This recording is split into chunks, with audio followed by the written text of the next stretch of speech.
Welcome into SportsBit Betting Insight today, Monday, March 14th. Paulie and Teddy, deep dive coming up, how to beat the big dance. Blazers Thunder, Mavs Hornets, the big game breakdown. Teddy, we start with a couple rants before we get to bad beats and wrong sides. What a weekend, but specifically, what a Friday night it was with all the craziness and overtime games. Oh my God. I mean, we could probably rant for the entire show today, Paul. You and I combined with the number of different strong opinions we have about everything that happened this past weekend and everything that's going to happen this coming week. But we have to start with the nonsense that the big dance is any good compared to championship week. Sorry. Last weekend was unquestionably, without a doubt, better than this coming weekend. The big dance sucks compared to championship week, period. But, the big dance is where everyone fills out their brackets. That's where the public gets involved. That's where your officers will get involved, gets all the hype. I'm telling you what, Friday, you're right about Friday. Oh, my God. Friday alone, you had Michigan, Indiana, crazy buzzer beater. Davidson, St. Bonnie, insane overtime game. UConn, Cincy, 4 OTs. And that's a game everyone's going to be talking about forever. One of the best games I've ever seen. Exactly. You had Georgia, South Carolina. Ooh, that one's a 1-point game. Oklahoma, West Virginia, the game that gave everybody, didn't matter which side you had, it gave you a heart attack at the end of that game. I'm still recovering from that one, Paulie. You had Arizona, Oregon. That's another heart attack game at the end. You don't blow a 4-point lead in 2 seconds. But Oregon did it, and then they won an OT. Utah, Cal going into overtime. We had a whole big dance worth of epic games in one day, Paul. And that was just straight up. What about the point spread drama? There was point spread drama in Florida A&M, in Providence, Nova, in Fresno, Colorado State, in Baylor, Kansas. I'm telling you, don't underestimate championship week.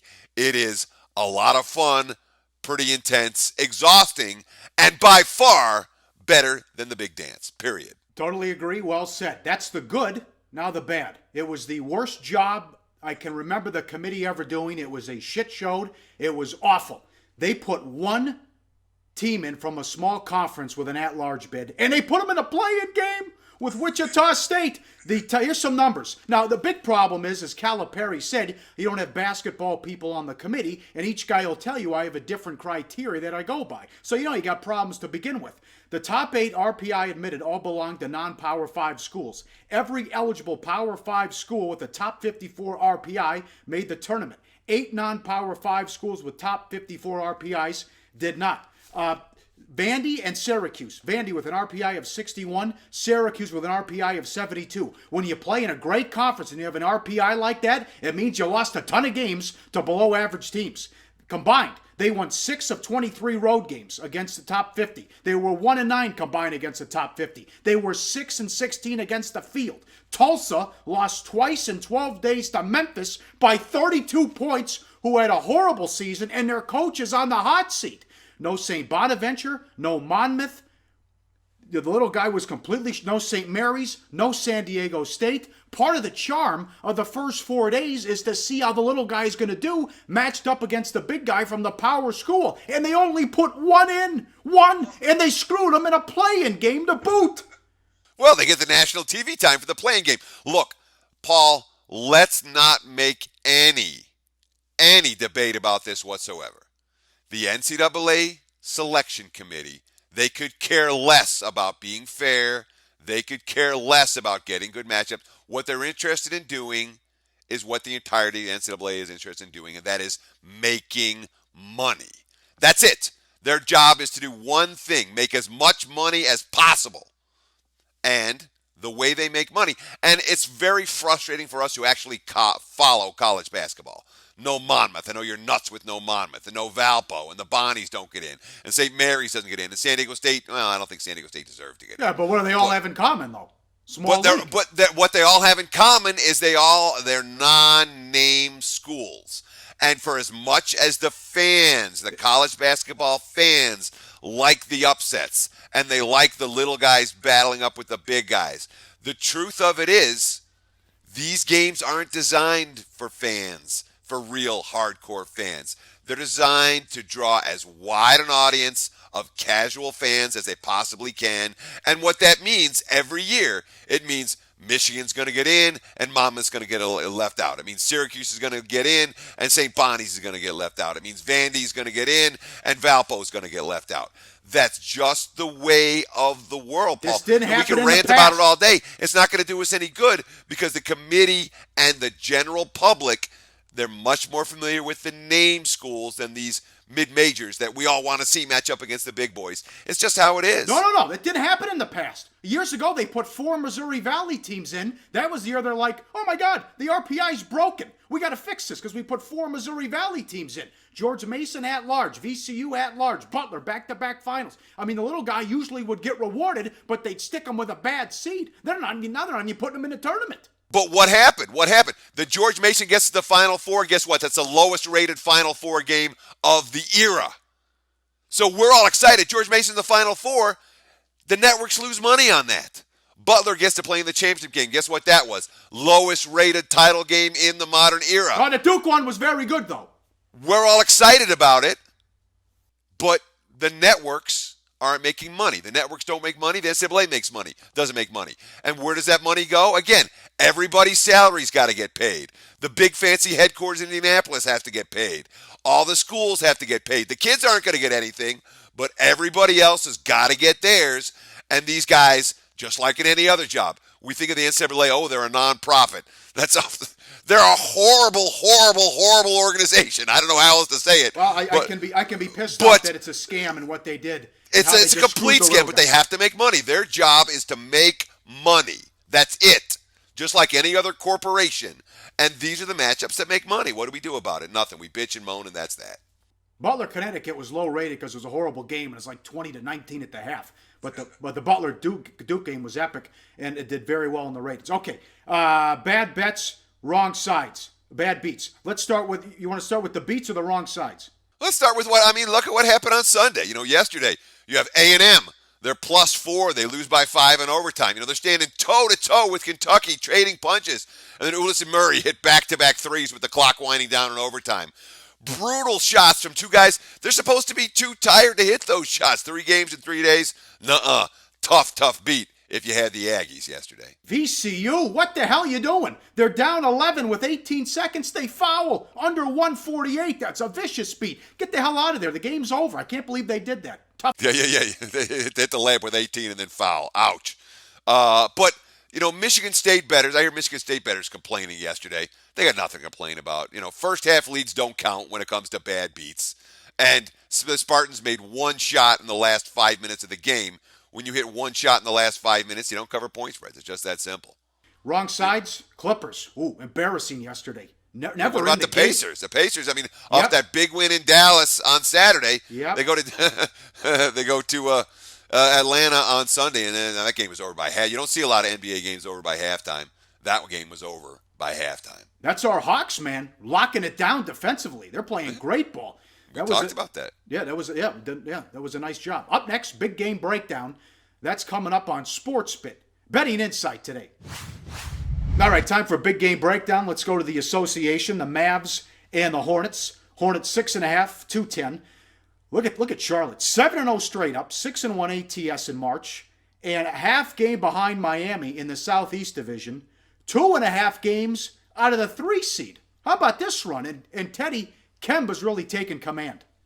Kemba's a March guy. We remember Kemba with the aforementioned UConn Huskies, who literally willed that team to a title. But, we keep talking about the East. Who's the second best team in the East? Who's the third best team in the East? And Toronto pretty much has the second best team in the East locked down.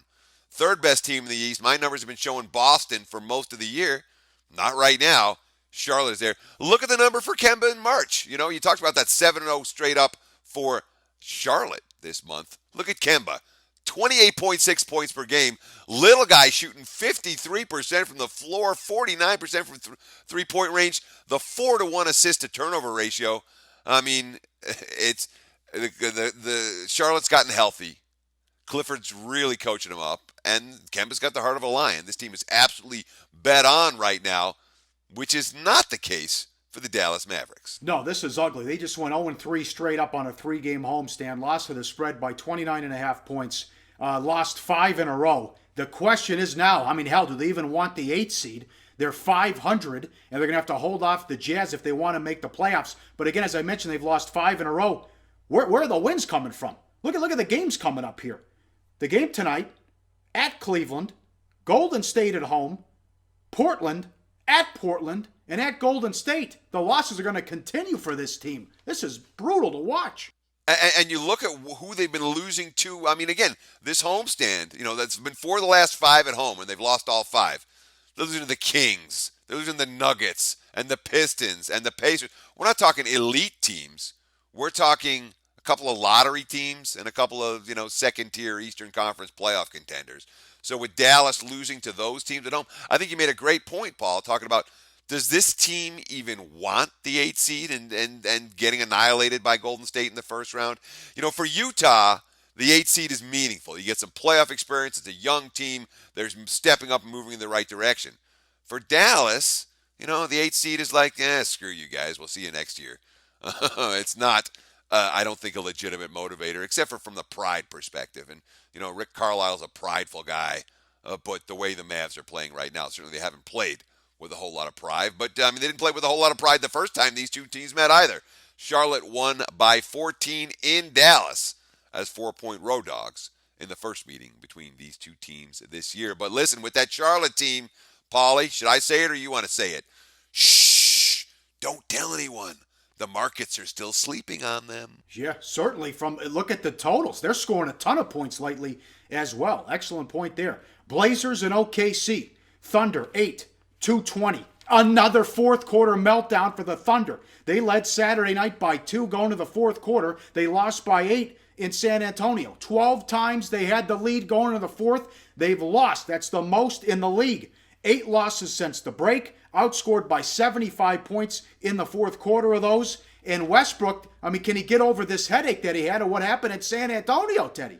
Yeah, it was a pretty ugly game for Westbrook against the Spurs. 5 of 16 shooting, 8 turnovers for the man who many consider to be the best point guard in the NBA. But for OKC as a team, you really saw it in the fourth quarter if you were watching the game against San Antonio. The Spurs did not play well in that contest. They spent the entire game missing three-pointers and missing open looks and not doing a lot of the things that San Antonio does. And I've got my concerns about the Spurs' ability to step up appropriately in class. But if you watch the Thunder, and particularly when things were falling apart and they were trying to stem San Antonio's run, it was one bad offensive possession after the next. You have 2 elite players who, in theory, are not supposed to be able to be stopped with the game on the line in the fourth quarter.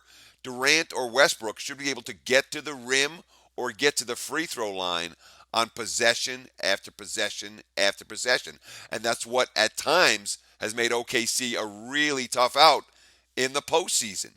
But if you watch the fourth quarter of this game against San Antonio, rushing shots, rushing possessions, playing in too much of a hurry, taking bad shots, not taking advantage of the matchups, and not creating matchup edges. Not, even a simple pick and roll they weren't executing effectively.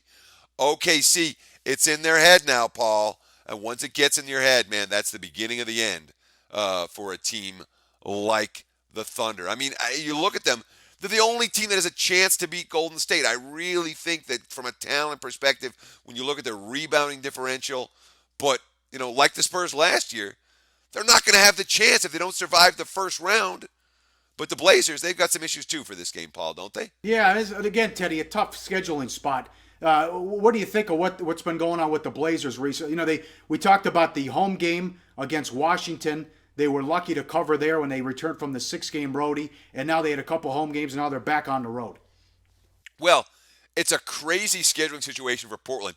17 consecutive games with a court change.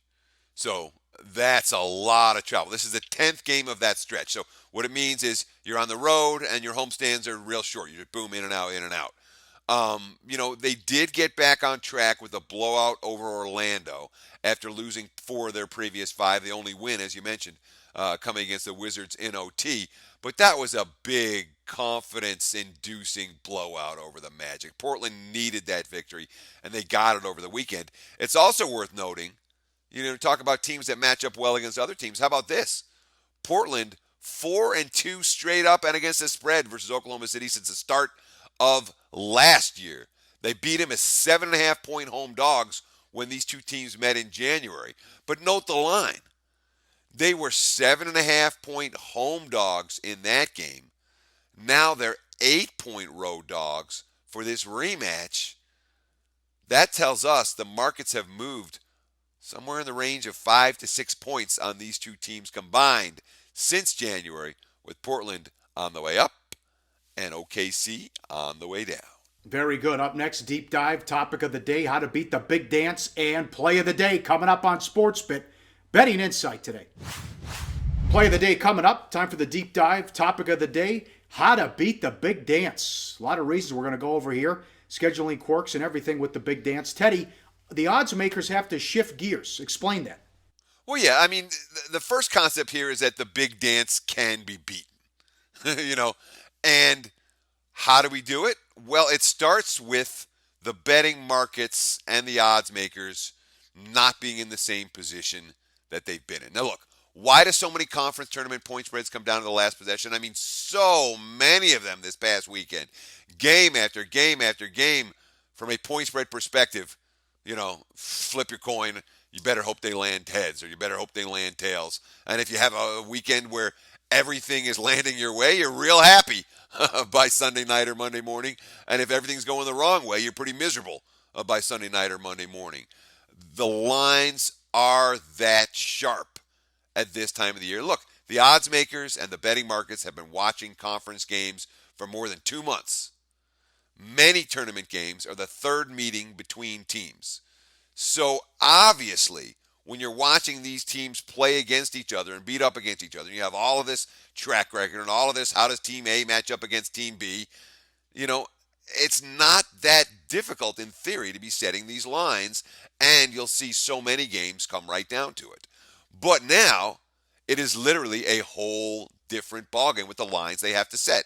Lines being very easy to set versus lines being more difficulty. And when you see, just like we saw last night when the big dance betting markets first opened, there can be a significant differential between books. 2 points or more between opening lines at one book and another book for these big dance games. And you don't see that in conference tournaments or in conference play. It's simply the matter of the situation of now they're playing different teams from different conferences at different tempos in different locations creates opportunity for bettors. Plain and simple. Mm-hmm. How about the scheduling? This is very important. How to beat the big dance. A near home game for Yale. Baylor has to travel across country, and they're playing an early game. The Zags have a game in Denver. Seton Hall's off the huge, big weekend in Madison Square Garden, and now they have a long trip. I mean, there's plenty of situations like this, Teddy, that are bad for a lot of teams and good for others. Well, yeah. I mean, you talk about that Yale-Baylor game. It's, in theory, the higher seed is supposed to get the edge when it comes to the scheduling quirks. And bettors need to be aware of the scheduling quirks. Teams playing within a short driving distance from home, they'll get crowd support, and you look at the long-term point spread results, they win more than they don't. So you talk about, A&M and Texas and Oklahoma all playing in Oklahoma City, big benefit for those teams. You talk about, the Zags. Why is Gonzaga favored over Seton Hall? Location. That's why. But here, the Yale-Baylor one really stands out because Baylor, they got to travel across country, play an early start, and Yale, not a far trip from New Haven. Let's just put it that way. So that's certainly one key issue. Let's talk about the Oregon Ducks. How do you measure the run that Oregon has put together in the Pac-12 this season when the Ducks now step out of conference? And obviously, we're going to call the committee the Quacks. But the Ducks, it's not their fault they got a number one seed. But there's a whole lot of Pac-12 love from the tournament seeding committee this year. Oregon getting the number one seed against Michigan State. Utah getting a 3 seed. Cal at a 6. I mean, the Pac-12 was overseeded in a sense, which is a little bit of a disappointment for me. I thought there might be some pretty good value there, but they're all stepping out of conference again. Yeah, I think Cal was a 4. But how will Oregon handle? Oh yeah, Cal is a 4. I had them. They're 6-point favorites. Okay, yep. How does Oregon handle this pressure now? This could remind me what happened last year with Iowa State. Now it's like, hey, you guys are a 1 seed. Oh, you're the bee's knees. This is incredible. Well, they lost to 3 teams that didn't make the tournament. They lost to UNLV. They lost to Boise. They lost to Stanford. Now, when you get that 1 seed, it comes to pressure, what they're not used to, and they got to go out now and live up to the expectation. And they're off another huge weekend where they just won the Pac-12 tournament and embarrassed Utah in the championship game. Yeah, but again, they're going up. With Sparty just had a big weekend in the Big Ten. Well, they're used to it though. They got a terrific coach. Yeah, Dana Altman's a pretty good coach. Well, I know that, but Izzo's used to this. He goes through it every year. This is new territory for Oregon, being the top dog. I agree with that, but I don't know that Oregon is in a situation where the spotlight's going to make that team collapse. Now the question is, are they going to be able to play with the same energy next weekend that they played this past weekend? Mm-hmm. And that's a question. But, I mean, there's all kinds of unfair scheduling issues here. Yep. Why does Connecticut go from winning a tournament on Sunday to having to play the earliest tip-off in the entire bracket? Very well, good. You know why, Paul. Why? Indiana, the network. Money! Yes. Money is Indiana why. Night game. Night game for Indiana on television. Yeah, they want Indiana on TV in primetime. That's why. So UConn gets hosed. And, we've been ripping the committee the whole show. You have to wonder. Tulsa? I mean, did they take Tulsa because it was easy to spell? It must have been. Or Castiglione, the committee chair, is good friends and hired the Tulsa AD.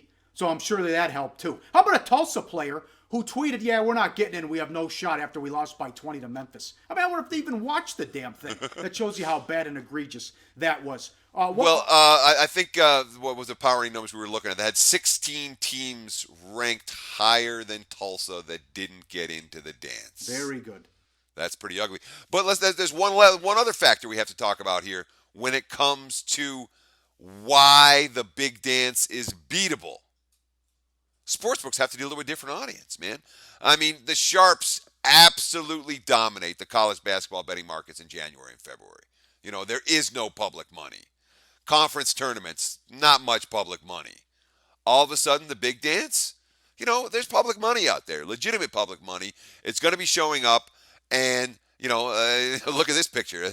Every book in Las Vegas lines out the door to bet the games this week. So there is legitimate public money, and the odds makers genuinely have to think about what public perception is going to be instead of just pricing to their power ratings.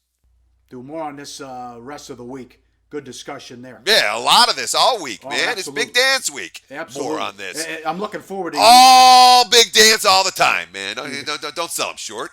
You're going to have a good rant tomorrow. I can tell everyone that. Let's wrap it up with the play of the day. B-line against Haith? Are you kidding me? Michigan. And this line's going to go up, Teddy. Well, that's the whole reason that we want to give it out right now. Let's take game number 622. This is the play-in game for Wednesday. Michigan -3. This line opened. Pick 'em at one shop in Las Vegas. Boom, 1.5. Boom, 2.5. Boom, 3.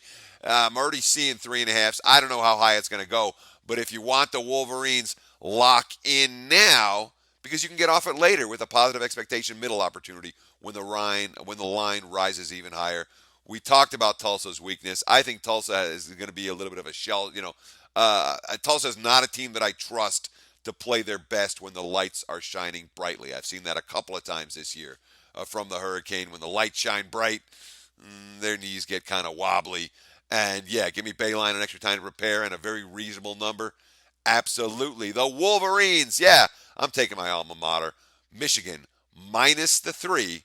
That's our play of the day because John Bayline is certainly no stranger to what it takes to win on the big stage. You got that right. Fun show, great information as always. Back tomorrow on SportsBit.